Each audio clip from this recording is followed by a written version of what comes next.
Good morning भैया बहनों। आज हमारा जो टॉपिक है वो है संधारित्र, कैपेसिटर। भैया बहनों, आपको मैंने बताया था कि धारिता क्या होती है और कोई भी ऐसा डिवाइस, उपकरण जिसमें हम आवेश को संचय कर सकें अधिक से अधिक, वह उस उपकरण की धारिता कहलाती है। देखिए, इसमें आपको एक फार्मूला बताया था, C is equal to Q upon V। अगर हम इसको ध्यान दें, C प्रोपोर्शनल टू Q है और C is proportional to 1 upon V। अगर किसी भी उपकरण में हम आवेश ढेर सारे डाल दें तो हम ये कह सकते हैं कि उस डिवाइस की कैपेसिटी जो है, धारिता जो है, वो बढ़ जाती है। दूसरा एक तरीका है धारिता बढ़ाने का कि अगर हम विभव, ये जो आपको विभव दिख रहा है, विभव, अगर हम इस विभव को कम से कम कर देंगे तो भी हमें उस उपकरण की धारिता ज्यादा से ज्यादा प्राप्त होगी। मतलब कहने का ये है कि आवेश उसमें हम अधिक से अधिक संचित कर सकते हैं। तो संधारित्र का क्या अर्थ हुआ? संधारित्र एक उपकरण ही है। कैपेसिटर एक डिवाइस होता है, या कह दीजिए एक समायोजन है। हमने इसको अपने तरीके से समायोजित किया है। कैसे? जैसे आप देखिए, घर में किसी बर्तन में अगर आटा या गेहूं रखा जाए, अगर हम बाहर से उसमें अगर ऐसे पूरा भरते हैं, डिब्बा भर जाता है।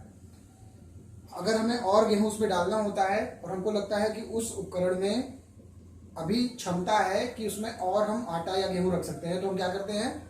उसको हम हिलाते हैं या तो उसको दबाते हैं। उससे क्या होता है कि उस उपकरण में हमने एक समायोजन कर दिया जिससे हम बाहर से और गेहूं या आटा डाल सकते हैं। तो उसी प्रकार से संधारित्र क्या होता है? एक ऐसा समायोजन होता है जिसमें हम चालक के आकृति व आकार को नहीं बदलते। चालक की आकृति व आकार को बिना बदले उसमें आवेश की पर्याप्त मात्रा, मतलब जितना ज्यादा से ज्यादा हो सके हम आवेश संचित करा सकते हैं। ठीक है, तो आकृति व आकार को परिवर्तित किए बिना। अब देखिए, जैसे ये पॉसिबल कैसे है?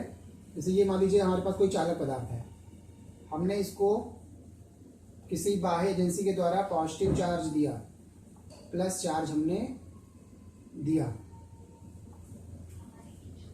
अब अगर हम इस चालक पदार्थ के पास कोई दूसरा अनावेशित पदार्थ लेकर आते हैं, बहुत ही स्मॉल डिस्टेंस पे, हम मान लेते हैं बहुत स्मॉल दूरी डी है। अगर हम इस चालक पदार्थ के पास कोई दूसरा अनावेशित पदार्थ लाते हैं तो प्रेरण के द्वारा, प्रेरण हमने पढ़ा है कक्षा 10 में भी, प्रेरण के द्वारा इस चालक पदार्थ के एक सिरे पर माइनस चार्ज उत्पन्न हो जाएगा, प्रेरण के कारण। अब ये चूंकि अनावेशित था, अगर इसमें इस साइड में माइनस चार्ज उत्पन्न हुआ तो इसका मतलब इसके इधर भी कोई चार्ज उत्पन्न होगा और वो चार्ज होगा प्लस। अगर इधर माइनस हुआ है तो इस साइड में प्लस चार्ज उत्पन्न होगा।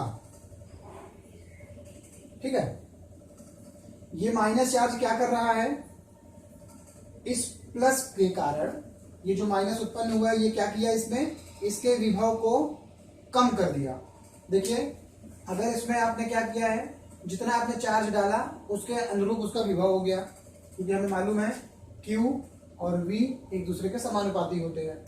अब जैसे ही आपने अनावेशित प्लेट रखी, इसके प्रेरण के कारण इसमें माइनस चार्ज उत्पन्न हो गया। ये माइनस क्या किया? इसके विभव को, इस चालक पदार्थ के विभव को कम कर देता है। लेकिन इस प्लेट के दूसरी ओर पॉजिटिव चार्जेस भी हैं, वो क्या करना चाहते हैं? इसके विभव को बढ़ाना चाहते हैं। लेकिन ये प्लेट का ये जो पोजीशन है, यहां से प्लस से माइनस के बीच की जो दूरी है और इस प्लस से प्लस के बीच की जो दूरी है, दोनों में अंतर है। दूरी यहाँ पे कम होने की वजह से क्या हम देख रहे हैं? इसका प्रभाव ज्यादा रहता है, इसका कम रहता है, लेकिन ओवरऑल विभव घटता है। हम चाहते हैं कि हम इसका विभव कम से कम कर दें, जितना कम से कम हो सके। तो हम क्या करेंगे? इस प्लेट का ये वाला जो पोर्शन है उसको हम अर्थ कर देंगे, पृथ्वी से जोड़ देते हैं। तो पृथ्वी से जोड़ने से क्या होगा कि ये जो प्लस है वो पृथ्वी से इलेक्ट्रॉनों को आकर्षित करेगा, क्योंकि जो चार्जेस होते हैं वो गतिमान कौन होते हैं? इलेक्ट्रॉन होते हैं। प्लस तो कहीं जाता नहीं है, इसका मतलब ये हुआ कि ये क्या करता है, ये अर्ध से इलेक्ट्रॉन को अपनी ओर खींच के जीरो कर देगा और अंत में ये ऐसा हो जाएगा। परिणाम क्या होगा कि चालक पदार्थ का जो विभव है कम हो जाएगा और जिसके परिणाम स्वरूप C का मान बढ़ जाता है।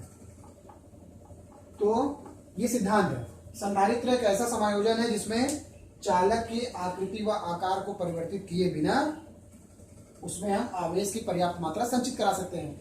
अब इससे फायदा क्या हुआ, अगर इसने क्या किया, इस प्लेट ने प्लस और ये आपस में खत्म हो गए, ये माइनस की वजह से क्या हुआ, इसका विभव कम हो गया। अगर विभव कम हो गया तो हम इस पे और आवेश अलग से और भर सकते हैं, इसमें चार्जेस और ज्यादा आ सकते हैं।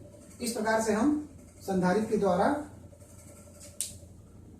क्या कर सकते हैं, आवेशों का संचय अधिक से अधिक कर सकते हैं। तो ये उसका सिद्धांत हो गया कि हम एक निरावेशित प्लेट को किसी आवेशित प्लेट के पास लाते हैं तो प्रेरण के द्वारा एक यहाँ पे विपरीत आवेश उत्पन्न हो जाता है, जिसकी वजह से उसका विभव कम हो जाएगा। नतीजा ये होगा कि C का मान बढ़ जाएगा। ये हो गया आपका संधारित्र। अब इसके बाद आपको जो अगला वीडियो है मैं उसको बताऊंगा समांतर प्लेट संधारित्र क्या होता है। ठीक है, थैंक यू।